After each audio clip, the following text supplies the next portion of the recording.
Hello Booksta, on se retrouve pour une nouvelle vidéo. Et oui, dans la même tenue que la précédente, mais j'avais envie de filmer, j'avais pas envie de me changer. Ici, il n'y a pas de chichi. Et comme vous avez pu le voir dans le titre, on va faire un petit book haul. Dans ma vidéo précédente, je vous avais dit que je me mettais en no-buy jusqu'à l'Iris Noir. Ces livres datent d'avant mon no-buy, ce sont tous les livres que j'ai achetés pendant l'été, avant de décider d'arrêter un petit peu d'acheter parce que je sais qu'à l'Iris Noir, je vais acheter pas mal. Donc je vais vous présenter tout ça maintenant. On commence par un livre dont j'ai entendu beaucoup de bien qui s'appelle Une soupe à la grenade de Marsha Meran.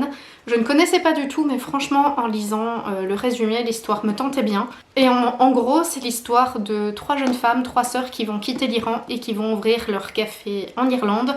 Alors, comment vous dire que moi, quand on parle d'Irlande déjà, je suis conquise. Je pense que j'ai dû être irlandaise et écossaise dans une autre vie, mais en plus quand on parle de café, de mélange de culture et ce genre de choses, ça a tout pour m'attirer également.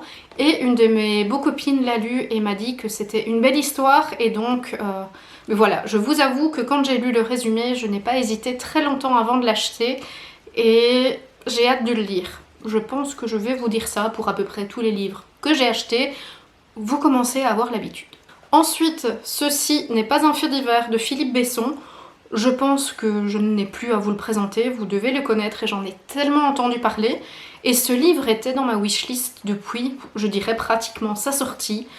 Et je ne l'avais jamais acheté. Et là, quand je suis allée à la librairie, je suis tombée sur le rayon Philippe Besson et je me suis dit, tu sais quoi, ça fait tellement longtemps que tu veux le lire que bien prends-le. Et donc voilà qui rejoint ma pile à lire. Bon ça va, il est pas très épais hein, celui-ci, donc globalement ça devrait vite se lire. Et ensuite un thriller d'un auteur que je ne connaissais pas du tout, que j'ai découvert en flânant dans les allées de la librairie, qui s'appelle Robert Brinza, Liquide inflammable. Alors dites-moi si vous connaissez cet auteur, moi je ne le connaissais pas du tout. L'histoire me tentait bien évidemment, sinon j'aurais pas acheté le bouquin, je crois que c'est logique.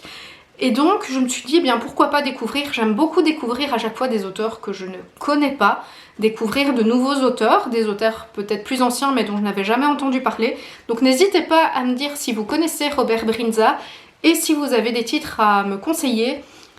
Il est dans ma pile à lire, je ne l'ai pas encore lu, à mon avis je ne lirai pas dans l'immédiat parce que j'ai encore d'autres lectures à faire, mais en tout cas j'étais curieuse de le découvrir. Alors pendant l'été, j'ai retrouvé mes amis Greg et Anaïs et on s'est retrouvés à Lens. On a été visiter le Louvre-Lens et qui dit musée dit boutique, et donc je suis allée flâner un petit peu dans la boutique et dans cette boutique il y avait des livres.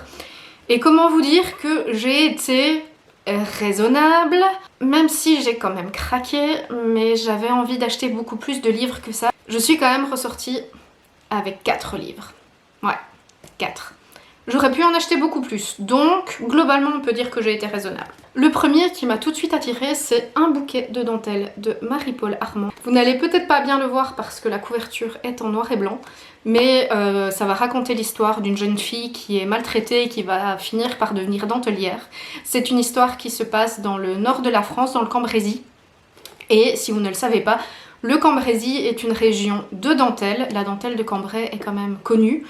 Et donc, voilà, j'aime beaucoup les romans historiques. Alors ici, on est sur de l'histoire.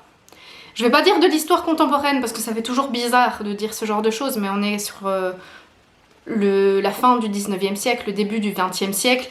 Et donc c'est un pan d'histoire qui m'intéresse beaucoup. Et je vous avoue que je n'avais encore jamais lu d'histoire de dentelière, et pas vraiment d'histoire qui se rapproche au don de la dentelle. Et le résumé m'a vraiment bien accrochée. J'ai vu ce livre, j'ai fait le tour du magasin, j'y suis revenue parce qu'il m'attirait vraiment et j'ai très hâte de le lire parce que je pense que ça peut être une histoire intéressante. Ensuite, un roman dont on a beaucoup entendu parler, je ne vais pas m'étendre dessus, c'est Le vol de la Joconde. J'en avais déjà beaucoup entendu parler, je l'ai vu, je me suis dit allez, pourquoi pas, vas-y, on y va. De toute façon, j'avais déjà pris d'autres livres, j'étais plus à un prêt. Alors ensuite, on part sur un classique de chez Classique qui est 20 milieux sous les mers de Jules Verne. Je pense que tout le monde connaît Jules Verne, que tout le monde connaît 20 milieux sous les mers, mais regardez-moi cette édition. J'essaye de pas trop vous éblouir avec la ring light, mais regardez comme c'est beau. Et regardez ici ce poulpe qui est absolument magnifique. Et voilà, quand j'ai vu cette édition, je me suis retenue, je vous avoue, de ne pas prendre tous les livres de Jules Verne parce que bah, ça aurait été un petit peu abusé quand même et que j'avais d'autres livres dans les mains à choisir. Je vous avoue que j'ai eu du mal à choisir, mais 20 milieux sous les mers, ça a quand même attiré mon petit cœur. Ensuite, on part sur une dystopie que je ne connaissais pas du tout, qui est Silo de Hugh Howey. Je ne connaissais absolument pas. Apparemment, c'est en 3 ou 4 tomes. 3 tomes, je suis sûre.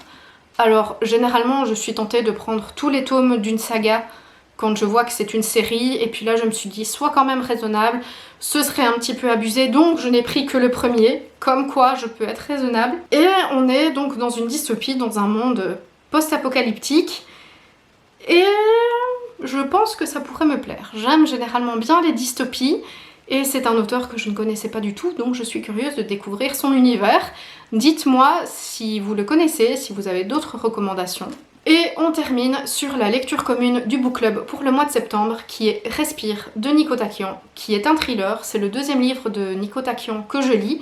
Alors celui-ci, eh bien, je l'ai déjà commencé, comme il s'agit de la lecture commune. Je ne suis pas encore très loin, hein, vous pouvez le voir. Je n'ai pas encore beaucoup avancé dans l'histoire, mais pour l'instant, j'aime beaucoup. J'avais beaucoup aimé le précédent livre de Nico Takian que j'avais lu. Je crois que ça s'appelle La Lisière. J'en avais fait une revue sur mon compte Instagram, donc n'hésitez pas à aller voir si jamais ça vous intéresse.